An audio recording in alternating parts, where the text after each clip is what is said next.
Emily! Emily! Emily! Ako ba hindi mo naririnig? Pumaruan ka sa Tia Leonisa at kunin mo yung aking coke na pinakilagay ko dun sa rep nila at baka malamig na. Oh, si Nonoy. Ako na lang palagi ang inuutusan. Kanya naman iyon. Kukunin mo o hindi? Pwede na nga, kukunin ko na. Umayos ka ng pananalita mo, ha? Baka kay mga dugalang ko. Bilisan mo, kunin mo na! Nanay, wala namang nasagot. Kanina pa ako tawag ng tawag. Wala yatang tao doon. May tao doon! Siguro hinang-hina ng boses mo kaya hindi ka marinig. Laksa mo ng tawag. Ay, nanay, wala nga nasagot. Wala naman yatang tao doon. Lakas na lakas ng boses ko. Imposible naman ako hindi naririnig.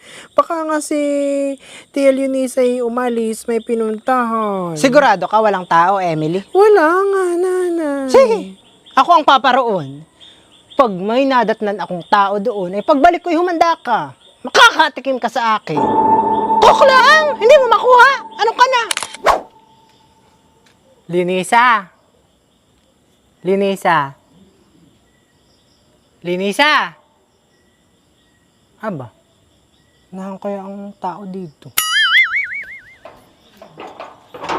Linisa! Ako yata hindi naririnig.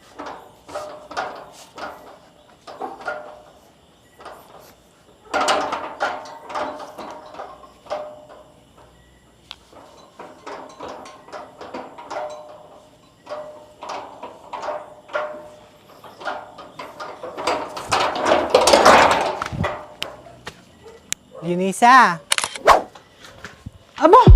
Linisa! Ako man din ay kanina patawag ng tawag doon sa labas. Ako bang hindi mo naririnig? Di bagat kaninang hapon ay ako may pinakilagay na coke sa rep? Akin na at kukunin ko na. Kunin mo! Aba ho! Ate Mirna, gabing-gabi ka naman. Kung kailan madilim na ay tsaka ka mambubulabog. Kung makapag-utos ka patihan ay parang ikaw ang may-ari ng rep ni hindi ka man lang maalam makisuyo. Ikaw na nga itong nakikilagay ay ikaw pa itong anak kay tapang na tapang. Parang kami na nga ang nakikilagay diyan sa sarili naming rep at halos lahat naman ng laman ay sa inyo.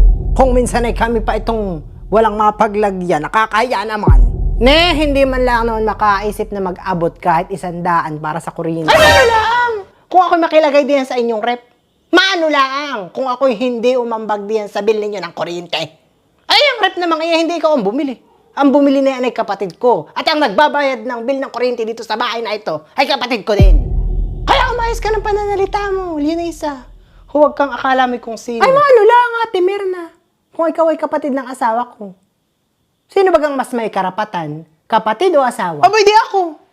At ako ang kapatid ay magkadugo kami at ang mga magulang namin ay iisa. Ay, ikaw! Anong blood type mo? Kapal naman ang mukha mo. Hindi ka namin kaano-ano. Asawa ka lang ng kapatid ko. Kaya ako ang mas may karapatan sa bahay na ito at hindi ikaw. Aba, Ate Mirna, ikaw naman pala walang alam ay. Ako ang mas may karapatan at ako ang asawa. Lahat ng ari-arian ng asawa ko ay pag-aari ko na rin. Hindi mo baga natatandaan na kami pinag-isang dibdib na ni Father, ha? Nadoon ka nung kasal namin, di ba? Kaya ako ang mas may karapatan sa pamamahay na ito. Kapatid ka lang. Leonisa. Dami mong imik. Lahat ng pag-aari ng kapatid ko ay pag-aari mo na din. Kapal naman ang pagmumukha mo. Wala kang ambag dito sa bahay na ito eh. Pera ng kapatid ko ang ginamit sa pagpapatayo na itong bahay na ito. At lahat ng gamit dito sa loob ng bahay ninyo ay binili din ng kapatid ko. Kaya huwag kang nang aangkin ng hindi sa iyo dahil wala kang ambag dito sa pamamahay na ito. Anong ambag mo? Yang pukay mo? Yung koko! Kunin mo na, kanina pa ako naghihintay dito!